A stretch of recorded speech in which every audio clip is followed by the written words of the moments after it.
आपण अत्यंत महत्त्वपूर्ण अपडेट पाहतो. हा व्हिडिओ आपण शेवटपर्यंत पाहावा.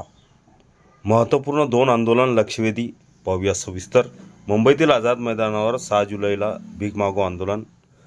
जुनी पेन्शनच्या मागणीसाठी हजारो कर्मचारी सहभागी होणार. तसेच 7 व 8 जुलैला अंशतः अनुदानित शाळा बंद आंदोलन. महत्त्वपूर्ण आंदोलन आहे. सहभागी होण्यासाठी आवाहन करण्यात आलेले आहे. पाहूया सविस्तर. नमस्कार मित्रांनो, चॅनलमध्ये आपले सहर्ष स्वागत आहे. तत्पूर्वी आपण नवीन असाल चॅनल आता सबस्क्राईब करा, समोरील बेल आयकॉनला क्लिक करा. निश्चितच नवनवीन अपडेट अखिल तांबळसर क्लासेस चॅनलमार्फत सतत आपल्याला पाहायला मिळतील. पाहूया सविस्तर. जुनी पेन्शन योजना लागू करण्याची मागणीसाठी राज्यभरातील सेवानिवृत्त तसेच कार्यरत पेन्शनपीडित कर्मचारी आक्रमक झाले असून सोमवार 6 जुलै 2026 रोजी मुंबईच्या आझाद मैदानावर भीक मागो आंदोलन आयोजित करण्यात आले आहे. या आंदोलनात राज्यातील सुमारे 26,000 कर्मचारी व सेवानिवृत्त बांधव सहभागी होणार असल्याचा दावा जुनी पेन्शन कोर कमिटी महाराष्ट्र राज्याने केला आहे.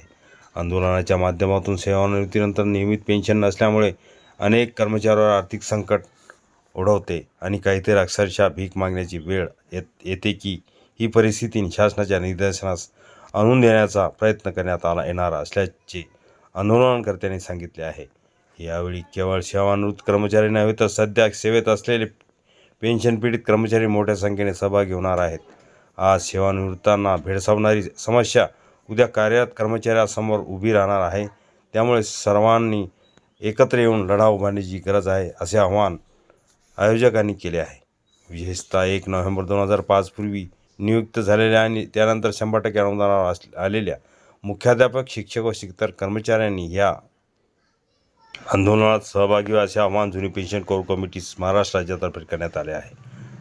आमच्या म्हातारपणाची पेन्शनरूपी काठी आम्हाला मिळालीच पाहिजे, अशी भावना व्यक्त करत राज्यभरातील पेन्शनपीडित कर्मचाऱ्यांनी सेवानिवृत्त बांधवांनी 6 जुलै रोजी आझाद मैदानावर मोठ्या संख्येने उपस्थित राहण्याचे आवाहन करण्यात आले आहे. दुसरी महत्त्वपूर्ण अपडेट आहे. 7 व 8 जुलैला महाराष्ट्रातील सर्व अंशतः अनुदानित शाळा बंद. प्रलंबित मागण्यासाठी शिक्षक समन्वय संघाचे राज्यव्यापी आंदोलन. 5 जुलैत महाराष्ट्रातील अंशतः अनुदानित शाळांमध्ये कार्यरत शिक्षक व शिक्षक कर्मचाऱ्यांच्या प्रलंबित मागण्याकडे शासनाचे लक्ष वेधण्यासाठी शिक्षक समन्वय संघाचे राज्यव्यापी आंदोलन घोषणा केली आहे. त्यानुसार 7-8 जुलै 2026 रोजी महाराष्ट्रातील सर्व अंशतः अनुदानित शाळा बंद ठेवण्यात येणार असून या 2 दिवसात शिक्षक व शिक्षक कर्मचाऱ्यांनी मुंबईतील आझाद मैदानावर मोठ्या संख्येने उपस्थित राहण्याचे आवाहन करण्यात आले आहे.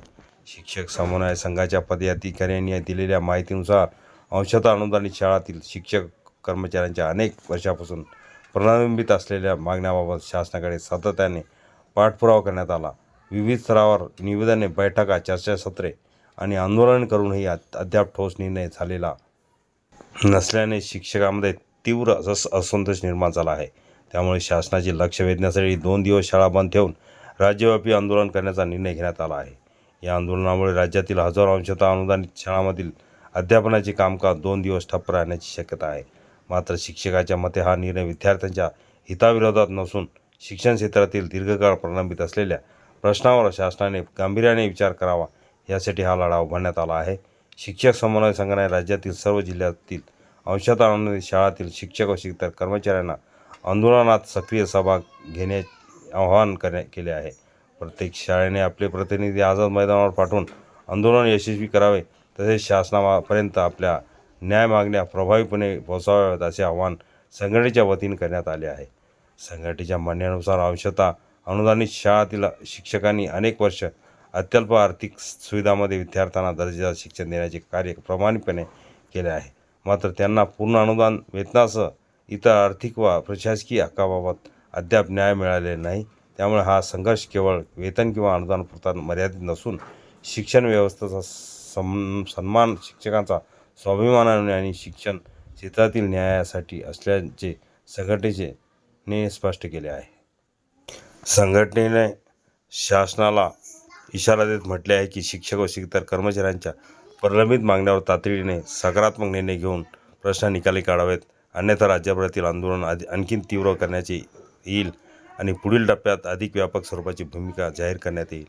दरम्यान ह्या आंदोलनामुळे राज्यातील अंशतः अनुदानित शाळांमधील पालक आणि विद्यार्थ्यांनी 7-8 जुलै रोजीच्या शैक्षणिक कामकाजाबाबत संबंधित शाळांशी संपर्क ठेवण्याचे आवाहनही करण्यात येत आहे. शिक्षक समन्वय संघाच्या आंदोलनाकडे आता शासन कोणती भूमिका घेते याकडे संपूर्ण शिक्षण क्षेत्राचे लक्ष लागले आहे.